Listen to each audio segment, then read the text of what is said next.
ना कोई लड़का शादी करना चाहते हैं, कोई लड़की शादी करना, क्योंकि कारण क्या, दहेज को लेकर के कोर्ट में जो केसेस चल रहे हैं, एक्स्ट्रा मैरिटल अफेयर हो रहे हैं, पत्नियां पति को मार रही हैं, पति पत्नियों को मार रही हैं, तो इसको लेकर से एक समाज में डर हो रहा है। मैक्सिमम केस जो है रिवेंज लेने के लिए या कहीं ना कहीं एलिमनी एक्सटॉर्ट करने के लिए जाती है। और सबसे बड़ी दिक्कत यह है कि ये केस पैकेज में होता है, किसी को टब में मार दे रहे हैं, किसी को ड्रम में कर दे रहे हैं, किसी को जो है बाथरूम में फर्श के अंदर दबा दे रहे हैं। अभी पता चला कि सांप से कटवा दिया मेरठ में दामिनी ने। शादी अब सबके लिए स्कैरी हो गया, डरावना हो गया, क्योंकि किसी को पता ही नहीं ना कि हम केस में फंसेंगे, हम जिंदा भी रहेंगे कि नहीं रहेंगे। महिलाएं अपने ससुर के खिलाफ 354 लगा देती हैं, पति के खिलाफ 377 लगा देती हैं, देवर के खिलाफ 376 रेप की संगीन धाराएं लगा देती हैं। तो ये मैं कहता हूं कि कानून गलत है। फिर एफआईआर होता है, उसके बाद डोमेस्टिक वायलेंस का सेपरेट केस करती है। फिर 144 का जो पहले 125 था सीआरपीसी बीएनएसएस में खर्चे के केस अलग करती हैं। आजकल क्या हो रहा है, महिलाएं किसी वकील के पास जाती हैं, ट्रायल कोर्ट में वकील साहब 4 का 14 बना देते हैं, वो लंबा चौड़ा पिटीशन बना देते हैं, और पिटीशन बनाने के बाद जो है वो लड़की केस फाइल कर देती है।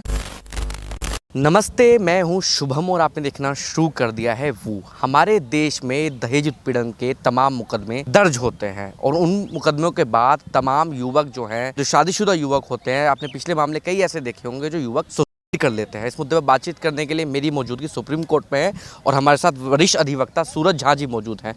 सूरज जी, आप तो खुद अधिवक्ता हैं। ये जो दहेज उत्पीड़न के जो केस हैं जिसमें तमाम लोग, तमाम युवक कर रहे हैं, आज के समय में क्या कानून में कोई बदलाव की जरूरत है? बिल्कुल बदलाव की जरूरत है। मैं मानता हूं कि सही समय है जहां पे इस भारतीय संसद को इसको लेकर के बृहद कानून बनाने चाहिए। देखिए, पहले आईपीसी था 2023 से पहले, अब वो बीएनएस हो गया, लेकिन कानूनी में मूलतः कोई बदलाव नहीं हुए, सिर्फ सेक्शन नंबर ऊपर नीचे हुए हैं। 498A का मामला जो है, जो दहेज के लिए उत्पीड़न और महिलाओं को अधिकार देता है कि भाई आप उसके अगेंस्ट जो है, जो भी दहेज के लिए आपको मानसिक और शारीरिक, क्योंकि प्रताड़ना का जो डिफिनेशन है मानसिक और शारीरिक दोनों प्रताड़ना का है, ठीक। सेक्शन 498 है जो अब 85 हो गया बीएनएस में। 2023 में भारतीय न्याय संहिता बनी, उसमें धाराएं नंबर चेंज हो गई, अब वो बीएनएस है। अब क्या है कि 498A, और क्योंकि हम आईपीसी हम लोग ज़्यादा यूजुअल हैं, 498A है, 406 है, फिर 323 मारपीट, फिर जो है 342 है कन्फाइनमेंट और सारी चीज़ें।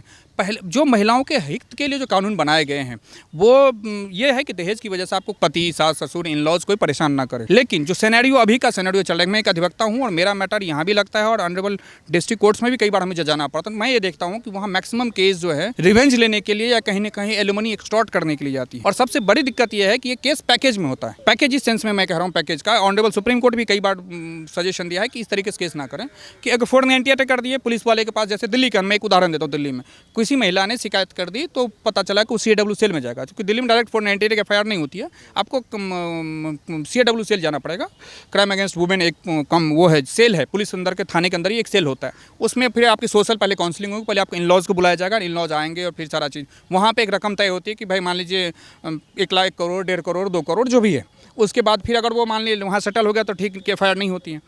नहीं होने के सिचुएशन में फिर वो एफआईआर तब्दील होती है। फिर एफआईआर में जो तमाम चीज़ें हैं उसमें कई बार मैंने ये भी देखा है कि महिलाएं अपने ससुर के खिलाफ 354 लगा देती हैं, पति के खिलाफ 377 लगा देती हैं, देवर के खिलाफ 376 रेप की संगीन धाराएं लगा देती हैं। तो ये मैं कहता हूँ कि कानून गलत है। फिर एफआईआर होता है, उसके बाद डोमेस्टिक वायलेंस का सेपरेट केस करती है। फिर 144 का जो पहले 125 था सीआरपीसी बीएनएसएस में खर्चे के केस अलग करती हैं। तो ये मल्टीपल पैकेज है और इसमें पति जो है, पति के और जो घर वाले मतलब मदर, फादर ने, इन लॉज जो हैं वो बहुत परेशान होते हैं। कई बार तो बहनोई, बहन, दूर दूर के रिश्तेदार, नातेदार को।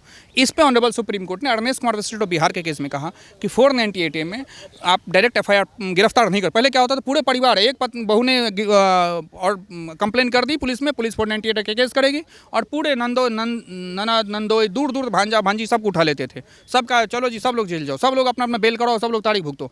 अब ऑनरेबल सुप्रीम कोर्ट ने Ernest Kumar state of Bihar में जस्टिस PC घोष और जस्टिस AK सिकरी ने उस टाइम उन्होंने सीधा कह दिया कि नहीं, गिरफ्तारी नहीं, गिरफ्तारी रोक लगे, जिसको सुप्रीम कोर्ट ने अलग से एक जजमेंट आया सत्येंद्र कुमार अंतिल वर्ष CBI के केस में भी उन्होंने कहा कि नहीं, अब ये जो मैट्रिमोनियल डिस्प्यूट है इसमें आप गिरफ्तारी नहीं करनी चाहिए।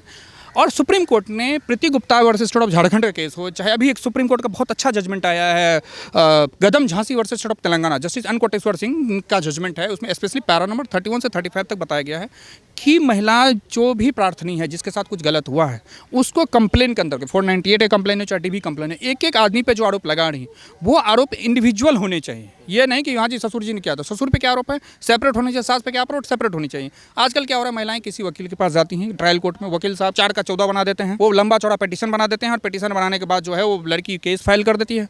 और उसके बाद अगर वकील साहब के पास नहीं भी जाती है तो DLA से डिस्ट्रिक्ट लीगल सर्विस अथॉरिटी होती है, जो हर डिस्ट्रिक्ट कोर्ट के बाहर ही गेट के पास एक ऑफिस होती है, सरकारी वकील आपको फ्री में मिलते हैं। वहाँ आपको बस आधार कार्ड देनी होती, 4 पासपोर्ट साइज फोटो देनी होती, और एक महिलाओं के लिए वैसे फ्री इनकम एफिडेविट भी नहीं देना होता, बस 4 फोटोग्राफ और एक आधार कार्ड की फोटोकॉपी से आपका ज़िंदगी बदल गया। यानी अब जो नॉर्मल केस भी था, जो सुधार भी हो सकते थे, जो मीडिएशन के थ्रू बात कर पता चला, अब वकील साहब LAC अपॉइंट हुए, लीगल एड काउंसिल, उन्होंने अपने बिल बनाने के लिए 4 केस अलग फाइल कर दिया लड़की की तरफ से। अब लड़का अपना वकील करे, लड़का अपना रिटन सबमिशन फाइल करें कोर्ट में, तारीख भुगते। और इसमें आपने देखा होगा एक कर्नाटक के बीटेक जो थे, उन्होंने कर लिया था बहुत सारी, चूंकि यूपी के जौनपुर में उनकी पत्नी ने केस कर दिया। एक चीज़ और बदमाशी देखता है, पे भी आरोप लगाए थे उन्होंने। रीता कौशिक जज थे, उन पे भी आरोप लगा था। तो मैं एक चीज़ और देखता हूँ इस चीज़ में कि इन सब चीज़ों में लोग परेशान करने के लिए क्या करते हैं, पता चला लड़की दिल्ली की है, अब उसका मायका है कर्नाटक, तो वो केस कर देगी कर्नाटक में। अब आप दिल्ली से कर्नाटक भुगत रही है तारीख, और नहीं तारीख अगर आप नहीं भुगतेंगे तारीख, मतलब अगर डेट पे नहीं जा रहे हैं तो वारंट हो सकता है आपके खिलाफ, आप उठा लिए अरेस्ट हो सकते हैं। तो ये मैं मानता हूँ ऑनरेबल सुप्रीम कोर्ट ने बहुत अलग अलग समय में अलग अलग जजमेंट्स बताए हैं, जिसमें इस कानून के दुरुपयोग को बहुत रेखांकित किया है। और जो सेक्सुअल ऑफेंस स्पेशली 376 और 377, उस पर भी उन्होंने कहा है कि कई बार महिलाएं ज़्यादा परेशान करने के लिए देवर पे 376 लगा दी, करने की कोशिश किया, पति पे 377 लगा, नेचुरल सेक्स करने की कोशिश किया, ससुर पे लगा दिया कि जी पीछे से आके पकड़ लिए, सारा चीज़ हो गया, तो वो 354 बन गया। तो मैं मानता हूँ ये कानून तभी, देखिए मैं हर क्राइम के अगेंस्ट हूँ कि क्राइम नहीं होना चाहिए, लेकिन कोई फेक ना हो। पता चला गेहूं के घुन भी पिसने वाली बात है, अगर आपको रियल भी होगा। और मेरा जो तजुर्बा है पिछले 8-10 साल के प्रैक्टिस में, वो ये है कि मैक्सिमम केस मीडिएशन में सेट आउट हो सकते हैं, और अगर दोनों पार्टी थोड़ा प्रयास करें तो चीज़ें ठीक हो सकते हैं। कई बार लोग ईगो का इशू बना करके 10 साल 15 साल तक ईगो केस चलता रहता है, फिर बाद में एट द लास्ट में जाके मीडिएशन ही होता है। तो बेहतर है कि आप शुरू में मीडिएशन कर लें, और अगर कर भी रहे हैं तो जो असिलांट है, जो व्यक्ति ने आपको गलत किया है आपके साथ, सिर्फ उसी को केस करिए। पता चला सबको बेकसूर को घिसने की जरूरत नहीं है। जो सास ससुर हैं उनको अननेसेसरी उस केस में ड्रैग करने की कोई मतलब नहीं बनता। आपको पति के साथ इशू है, पति को एड्रेस करिए, पति को कोर्ट के अंदर लाइए। मैं मानता हूँ कि कोर्ट भी अच्छा, इस मामले में मैं देखता हूँ कि मैं बहुत ज़्यादा इस बात को लेकर परेशान हूँ कि डिस्ट्रिक्ट कोर्ट्स के जजेज आंख मूंद के वो इशू नोटिस करते हैं। मतलब उनको, मेरा मानना है कि जब भी आप इशू नोटिस करें, मतलब केस एडमिट करते टाइम दूसरे पार्टी को जवाब के लिए मांगते हैं, तो आप देख लें कि उस पर एलिगेशन क्या है। और सबको इशू नोटिस कर देते हैं, सब लोग आप वकील लेके आएँ, केस लड़े और हर तारीख। तो मैं करता हूँ कि ऑनरेबल जजेज अगर फाइल पढ़ के आएँ और चीज़ों को संजीदगी से देखें, तो बहुत सारे लोग कोर्ट आने से बच सकते हैं। और कोर्ट में जो रियल कल्प्रिट है, मैं ये नहीं कह रहा हूँ सारे पुरुष बेकसूर हैं या किसी ने गलत नहीं किया, बिल्कुल गलत किया अगर होगा तो उसको सज़ा मिले, बट बेकसूर ना। देखो कानून का मूल सिद्धांत यह है कि 10 गुनहगार छूट जाएं, एक बेकसूर को सज़ा नहीं होनी चाहिए। मेरा भी ये मानना है। मैट्रिमोनियल केस के करने का मेरा भी एक तजुर्बा ये है कि मैं भी चूँकि मैट्रिमोनियल मैटर में भी अपियर होता हूँ, मैं सलाह देता हूँ पार्टी को, चाहे महिला मेरे पास क्लाइंट आती है चाहे पुरुष क्लाइंट है, कि केस आप उन्हीं पे करिए जो जेन्युइन है। 4 को 14 बनाने की ज़रूरत नहीं है। आप सिर्फ अगर 4 ही व्यक्ति ने आपके साथ गलत किया, कोई एक आदमी ने सिर्फ 4 मतलब इंटेंसिटी के साथ गलत किया, तो सिर्फ 4 के लिए केस करिए। आपको 15-20 के लिए नहीं परेशान होना है। आपको जो एक्चुअल खर्चा हुआ है तो वही करिए। अब क्या हो रहा है यहाँ पे दिल्ली के अंदर, 10 लाख के खर्चे हैं, पता चला जी शादी में धूमधाम खर्चो 50 लाख खर्चा हुआ, फेक बिल बनवा कर केस डाल देते हैं सब। तो मैं मानता हूँ कि शादी, इसीलिए अब सबसे बड़ी दिक्कत, इसका सबसे बड़ा रिपरकशन क्या है, मेरे खुद के चैम्बर में 20-22 इंटर्न हैं।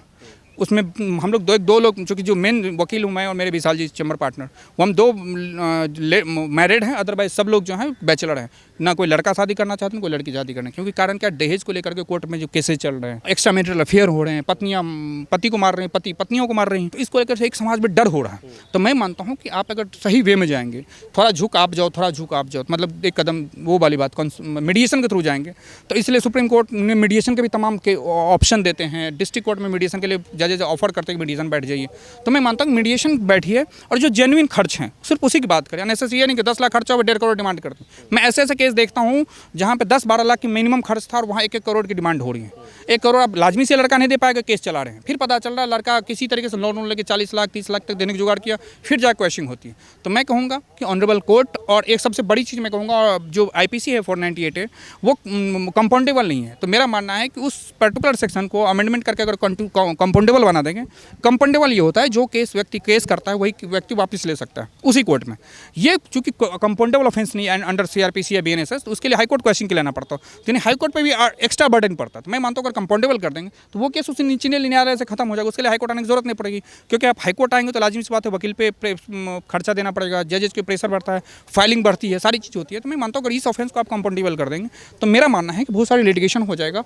और जेन्युइनली अगर पुलिस सही से काम करे, थोड़े एक चीज़ और है जो बहुत ज़रूरी चीज़ है, मैं आप सभी महिलाओं से रिक्वेस्ट करूँगा कि जब भी आपके साथ कोई इशू तरीके का हो, बिल्कुल आप आवाज़ उठाएं, बट आप इस जरूर देख लें, जो कोई भी आदमी आपको भड़का रहा है या 2 को 4 करने की कोशिश कर रहा है, उसका भी इंटेंशन देख लें। कई बार लोग मैं ऐसे देखता हूँ कि जो बातचीत करके ठीक हो सकती थी, उसको बीच में तेल मिर्ची लगाने वाले लोग आ जाते हैं और कहते हैं अरे तुम्हारे साथ ऐसा कैसे हो गया, तुम केस करो, तमाम सारी चीज़ें करो। तो वो उसकी बातों में ना आकर के आप देखें कि वाकई उस इंसान के साथ थोड़ा एक बार माफ़ करने से अगर आप परिवार बच सकता है, तो मैं रिक्वेस्ट करूँगा कि आप परिवार बचाएं, क्योंकि अल्टीमेटली आपको 2 साल 4 साल केस करने के बाद भी आपको मीडिएशन ही करना है, ठीक। क्योंकि ऑन मेरिट मैट्रिमोनियल केस मेरा तजुर्बा है कि सिर्फ 10% डिसाइड होता है, 90% या तो पार्टी बैकआउट कर जाती है या मीडिएशन हो जाता है। आप ये बात खुद मानते हैं कि अभी तक हम पूरे आंकड़े उठा के देखें जिन पे भी दहेज उत्पीड़न के ये तमाम केसेस हुए हैं, सज़ा कितने लोगों को हुई है आज तक? मुश्किल से 10 से 12% कन्विक्शन रेट है। कन्विक्शन रेट मतलब जिसमें सजा हुई और कोर्ट ने पूरा ट्रायल, मैं तो वही कह रहा हूँ ना, 90% केस तो ट्रायल तक पहुँच, मतलब वो फाइनल आर्गूमेंट या फाइनल कन्विक्शन पहुँचना, लोग बीच में सेटल कर लेते हैं या पार्टी बैकआउट कर जाती, छोड़ो कौन केस करे देख लेंगे,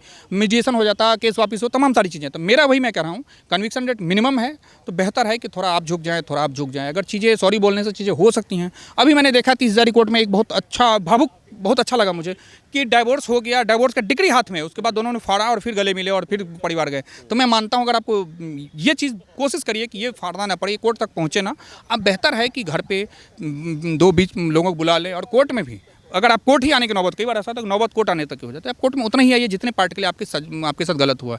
अननेसेसरी एग्जिजरेट और अननेसेसरी लोगों को, दूसरे लोगों को ड्रैग करना, कई बार लोग पॉलिटिक्स उसमें प्रेशर डेवलप करने के लिए नना देवर देवरानी सबको पकड़ लेते हैं। मैं मानता हूँ इसको अवॉइड किया जा सकता है, क्योंकि लिटिगेशन में जितना आप लंबा खींचेंगे केस उतना आपको नुकसान होगा, ये चीज़ है। लेकिन जब हम गलत की बात करें, जब हम सज़ा की बात करते हैं, अब तमाम आंकड़े हैं, जैसे आपने कर्नाटक के केस का जिक्र किया, वो बंदा वीडियो बनाकर, हाँ अतुल सुभाष की बात कर रहे हैं, वो बंदा वीडियो बनाकर गया, सब पे एलिगेशन लगा कर गया, क्या हुआ? सोनम का आप केस देख रहे हैं, वो भी जेल से बाहर आ गई है। तो जब हम इक्विटी की, सुप्रीम कोर्ट ने सरेंडर करने को बोल दिया कि 3 हफ्ते में आप सरेंडर करिए, उनका बेल टेक्निकल ग्राउंड पे मिल गया था, उनको 3 हफ्ते में करना है। अतुल सुभाष का केस बहुत अनफॉर्चुनेट था और मैं मानता हूँ कि उसमें जज भी शामिल थी। मैं ओपन कोमड़ा पे कह रहा हूँ, क्योंकि जज का कहीं ना कहीं रोल था उसमें प्रेशर बनाने का, और चीज़ें होती हैं, प्रेशर बिल्डअप होती है। कोर्ट स्टाफ भी कई बार परेशान करते हैं, मैं ये नहीं कह रहा करप्ट हैं, परेशान करते हैं, दूसरे वकील परेशान करते हैं, आपके खुद का वकील डेट ले लेगा, इधर बहुत सारी चीज़ें होती हैं। इसलिए कह रहा हूँ कि कानून का मिसयूज बहुत हो रहा है। जब हम इक्विटी की बात करते हैं तो यहाँ इक्विटी क्यों नहीं दिखाई देती?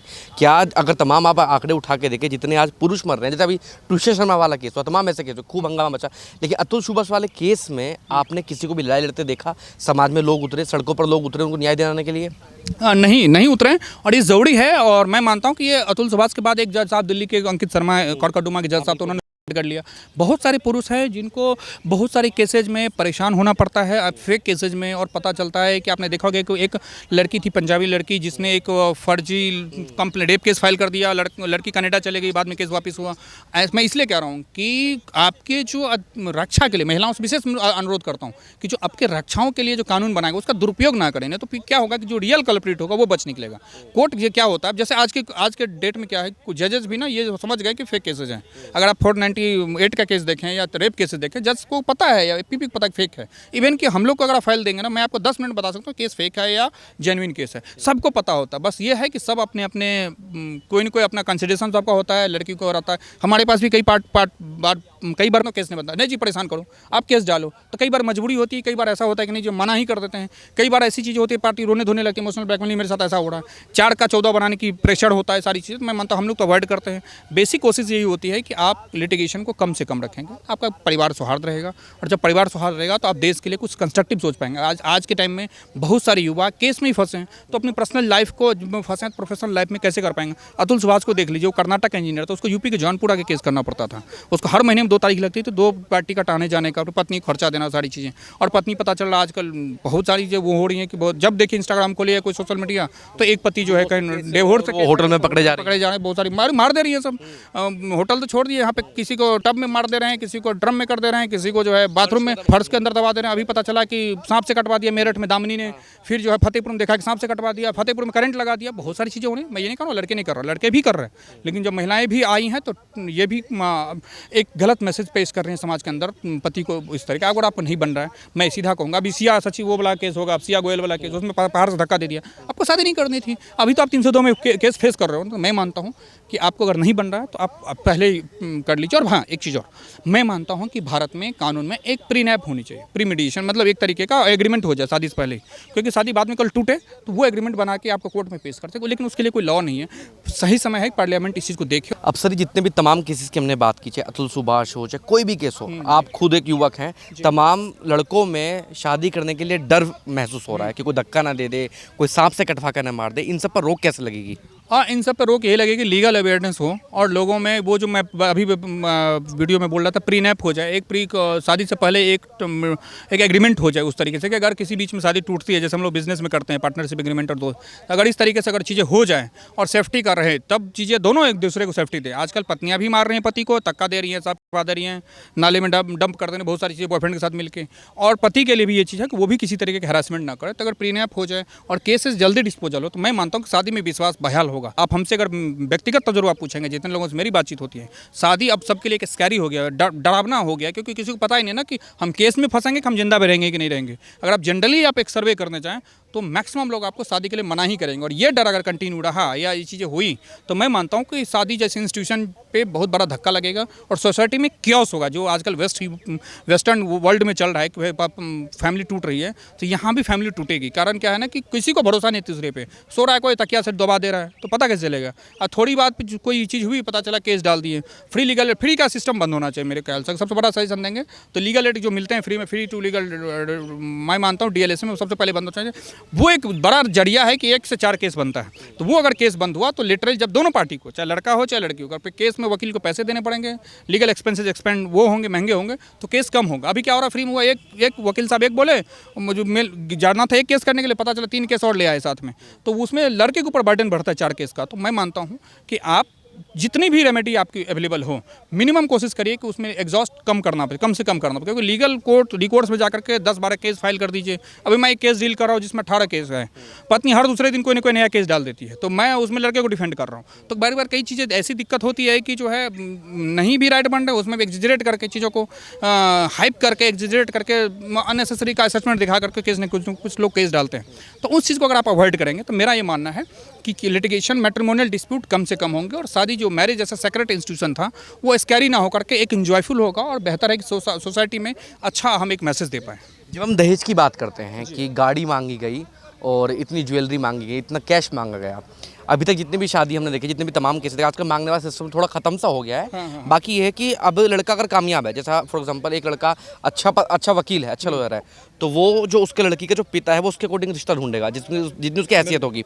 अब आपने खुद नोटिस किया होगा समाज में, अगर कोई लड़की अमीर परिवार से है तो गरीब में तो शादी करेगी नहीं वो। फिर दहेज की बात कहाँ से आती है? बिल्कुल, देखिए ये बिल्कुल बात सही है। और आज एक आंदोलन भी चल रहा है कि लेने का कुछ नहीं, मतलब दहेज मिलता कुछ नहीं, एलिमनी लेके जाती है। यह एक भारत में मैट्रिमोनियल लॉ जो है section 25 of Hindu marriage act 1955, वो एलिमनी की बात करता है कि केस में खत्म होते टाइम पत्नी को कितना एलिमनी मिलेगा पति से।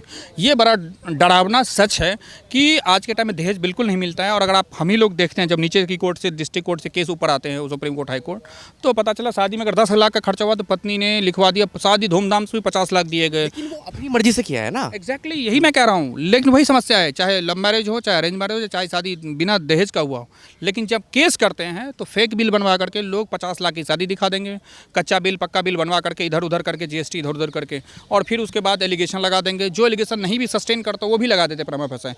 क्यों? क्योंकि जो ट्रायल का स्टेज होता है लास्ट में होता है, डिफेंस एविडेंस। तो जो डिफेंडेंट एविडेंस है, रेस्पोंडेंट एविडेंस, आड़ी बहुत लास्ट में होता है। तो तब तक के लिए 3 साल 4 साल 5 साल लड़का परेशान हो जाएगा। और उसी मानसिक अवस्था में आके कई लोग करते हैं, कई लोग अननेसेसरी डिमांड को एक्सेप्ट कर लेते हैं। ठीक है जी, 50 लाख मांगे, लड़की को भी पता है 10 लाख खर्चा, वो क्या करेगी, 35-40 पे जाके मैटर को सेटल करेगी। ऐसा होता है। उसमें वकील साहब लोगों का भी योगदान है, वो भी अपना कट मनी रख लेते हैं कि 10% लूँगा, 20% लूँगा। तो लिटिगेशन बढ़ाने में कहीं ना कहीं मुझे कहते हुए थोड़ी सी वो हो रही है हेजिटेशन, क्योंकि इसमें जो लोअर कोर्ट के वकील साहब हैं वो भी एग्जिजरेट करते हैं केस को कि हाँ जी, एक नहीं बदली 4 डालो, फिर तुम्हें प्रेशर बनेगा, फिर लड़का टूटेगा, हिम्मत टूटेगी, फिर केस होगा, सारी चीज़ें। आपने अतुल सुभाष के केस में देखा, रीता कौशिक जो जज थी उनके ऊपर सीधा एलिगेशन था 5 लाख लेने का। और होता है, कोर्ट स्टाफ भी मांगते हैं पैसा, कोई नई बात नहीं है। मैं मानता हूँ कि ये कम हो सकती है अगर केस में पहले डेट पे ही जज सही से एविडेंस को कंक्लूड करके नोटिस करे। अभी क्या हो रहा है, आंख मूंद के जज साहब इशू नोटिस टू रेस्पोंडेंट 1 2 3 4 5 वो कर देते हैं, तो फिर सब लोग पांचों परिवार पूरा हाजिरी हाथ उठा के हाजिरी लगा रहा कोर्ट के अंदर। ये गलत है। और मैं मानता हूँ कि शादी में अगर ये कानून हो जाए, थोड़ा सा कानून मजबूत हो जाए और सोच समझ के जज साहब भी अपना डिस्क्रिप्शन यूज करें, तो केसेज की संख्या कम होगी और खुशहाली परिवार ज़्यादा होगी। अभी क्या है, जो सबको आंख बंद करके चिड़िया बिठा रहे हैं, हर किसी को नोटिस कर दो, हर वो पार्टी आ रहा है, वो उधर के वकील कमा रहे, इधर के वकील कमा रहे, कई बार वकील आपस में मैनेज हो जा रहे हैं, तो पार्टी पागल बनती है। तो बहुत सारी चीज़ें होती है। मैं मानता हूँ कि ये चीज़ें अवॉइड की जा सकती है अगर आप थोड़ी बहुत मैनेज कर लें। घर के बड़े बूढ़े बुजुर्ग को मिले, वो पूछ लें, उनसे मशवरा ले लें, थोड़ा ईगो आप कम कर ले, थोड़ा ईगो वो कम कर ले, सॉरी बोलने से काम हो जाए। तो मैं बोलता हूँ 4 बार सॉरी बोलिए। जब हम भारतीय संस्कृति की बात करते हैं तो हमारे यहाँ शादी सबसे पवित्र रिश्ता है।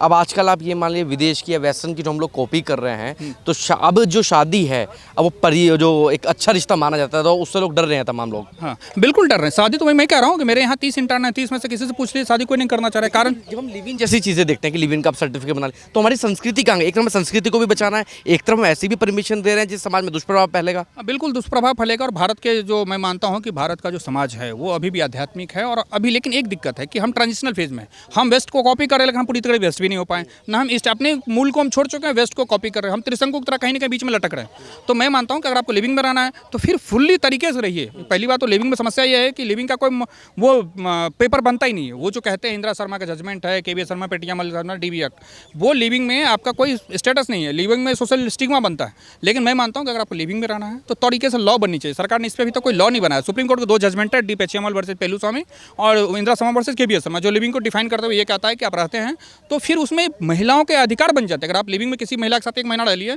और पता चला तो लिविंग के लेकर के वो केस कर सकती है, आपके DB के आपके ऊपर डोमेस्टिक वायलेंस केस कर सकती है, आपके ऊपर खर्चे केस कर सकती है। और गलती से अगर आप 1 महीने लिव इन में रहने के बाद, 1 महीना 15 दिन लिविंग पर रह लीजिए, आपको पता चल जाएगा। वो उसमें बस इतने लिखनी है कि लिविंग की तरह पति पत्नी के तौर पर हम लिविंग में थे, कोई पेपर नहीं हुआ तो भी चलेगा, प्रिजम्पशन पे चलती है चीज़ें। तो ये मैं मानता हूँ, क्योंकि इसलिए लिविंग पे भी बहुत समझ के कानून बनने की जरूरत है, क्योंकि लिविंग का भी मिसयूज है। भारत में कानून का यूज कम, मिसयूज ज़्यादा हो रहा है। मैं आपको फिर से कह रहा हूँ 90% केस डिसाइड ही नहीं होता है, फाइनल मैटर, फाइनल आर्गूमेंट तक पहुँचता ही नहीं है। बीच में या तो पार्टी बैकआउट कर जाती है, कुछ ना कुछ मीडिएशन हो जाता है, कुछ तो ऐसा होता है जिस वजह से 10% केस में कन्विक्शन है या अक्यूटल होता है। आप चाहे वो आप रेप जैसे केस में 22% मात्र कन्विक्शन है, 78% लोग पूरा ट्रायल के बाद बेकसूर होते हैं, या बिजनेस हॉस्टाइल हो जाती है, पैसे का मैनेज हो जाता है, बहुत सारी चीज़ें। तो मैं मानता हूँ चाहे पॉक्सो हो, आर्म्स एक्ट हो, PMLA में 3% का कन्विक्शन है। जितना लोग मनी लॉन्ड्रिंग की बात करते हैं, only 3% conviction rate in PMLA और UAPA में, 4% रेट UAPA में है। यानी 100% अगर आदमी UAPA का केस दर्ज हुआ 96 बरी हो जाएगा। अब बरी कैसे होगा उसके अलग मायने हैं। कोई पैसे मैनेज कर लेगा, कोई विटनेस हॉस्टाइल कर लेगा, कोई जज साहब को पैसे दे दिया, कोई PP को पैसे दे दिया, तमाम सारी चीज़ें होती हैं। कोई बड़ी बात नहीं है, कोई अनयूजुअल बातें भी नहीं होती हैं कोर्ट के अंदर सारी चीज़ें। लेकिन कोई केस वापस ले लिया, कई बार सरकारें बदलती हैं तो पॉलिटिकल जितने भी होते हैं लोग केस वापस करवा लेते हैं। तो अभी जैसे FIR हुआ जंतर मंतर पे CJP पे, सबके FIR वापस होंगे, ऐसे भी होता है। तो मैं मानता हूँ मैट्रिमोनियल मैटर्स में क्वेश्चन हो जाती है सारी चीज़ें। बेहतर है, मैं एक सलाह दूंगा कि आप फिर से वही बात सोच समझ के शादी करें, कास्टिज्म को थोड़ा साइड करके जो व्यक्ति सही हो उसके साथ शादी करें। ये नहीं कि ब्राह्मण है ब्राह्मण में करें, ठाकुर है ठाकुर में। आपको कोई ब्राह्मण आदमी भी है और लड़की ठाकुर है, समझदार है, परिवार को लेकर चलो, ज़्यादा बेहतर है आप उनसे शादी करें। अगर आपके बीच में कोई प्रेम भाव या कोई इसी तरीके का है, ताकि सामंजस्य बने। यहाँ पे लोग अपने स्टेटस को के चक्कर में, अभी सिया अग्रवाल का केस देखिए, उसको शादी करनी नहीं थी, पता चला केस कर दिया, वो मुझे पहाड़ से धक्का दिया, वो 302 में जेल में जो है, जो 103 हो गया है BNS का। तो मैं मानता हूँ अगर आपको शादी नहीं करनी है मत करिए, लेकिन इस तरीके से किसी की जान लेने का हक आपको नहीं है। दामनी का केस मेरठ के देख रहे हैं, पति के साथ, पति ने इतना अच्छा खुलवा दिया, बॉयफ्रेंड के साथ करके सांप कटवा दी पति को। तो आदमी का लाइफ भी सुरक्षित नहीं है और पता चला केस का अलग डर। लेकिन इसमें एक बात और भी तो निकल के आती है ना कि एक लड़की को अपने मन से शादी करने के बजाय मारना ज़्यादा आसान लग रहा है।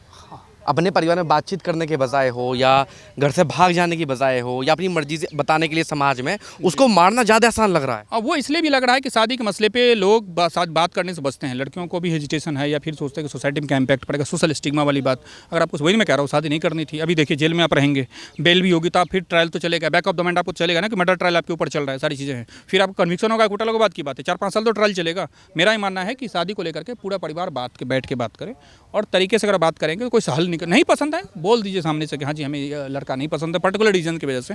उसको एग्जिजरेट करने मारना कोई सोल्यूशन नहीं है, क्योंकि फिर वो क्रिमिनल एक्ट है। तो फिर आप जेल में रहेंगे। जेल में अभी सोनम रघुवंशी की देख लीजिए, बेल पा गई थी टेक्निकल बनाने पे। Supreme court honourable justice MM Sundarraj साहब ने बेल वो कर दिया, सरेंडर करो 3 हफ्ते में, 3 हफ्ते में सरेंडर करो, ट्रायल करने को कह दिया कि भाई ट्रायल आप 1 साल में कंक्लूड करिए। और अगर सर्कमस्टेंशियल एविडेंस अगर कंक्लूड हो जाता है तो वो सजा पा जाएंगे आजीवन कारावास, क्योंकि 302 जो है, जो 103 अब BNS हो गया है, उसमें तो मिनिमम सजा ही आजीवन कारावास है। तो आप पूरे आजीवन कारावास मतलब मतलब जब तक आपकी जान है। तो अब पता चला है एक लड़के के चक्कर में, जो भी नाम था उसका, राज कुशवाहा, जो भी, उसके चक्कर में आप तो पूरे जेल में रहेंगी। तो अगर आपको नहीं शादी करना था राजा रघुवंशी से, तो आप नहीं करते। तो मैं मानता हूँ कि बेहतर है कि आप कोई क्रिमिनल एक्ट करे, कोई ऐसा काम करे जिससे पूरा परिवार परेशान हो, पूरा कोर्ट परेशान हो। उससे अच्छा है कि आप पहले बता दें कि हमारी मेंटालिटी नहीं मैच कर रही है, हम नहीं कर पा रहे हैं। तो बेहतर है कि उस चीज़ को आप अवॉइड करके आप अपने लाइफ में बढ़ें। क्रिमिनल एक्ट को अवॉइड कर दें। मेरा मानना, सजेशन ये है, क्रिमिनल एक्ट को आप अवॉइड कर सकते हैं।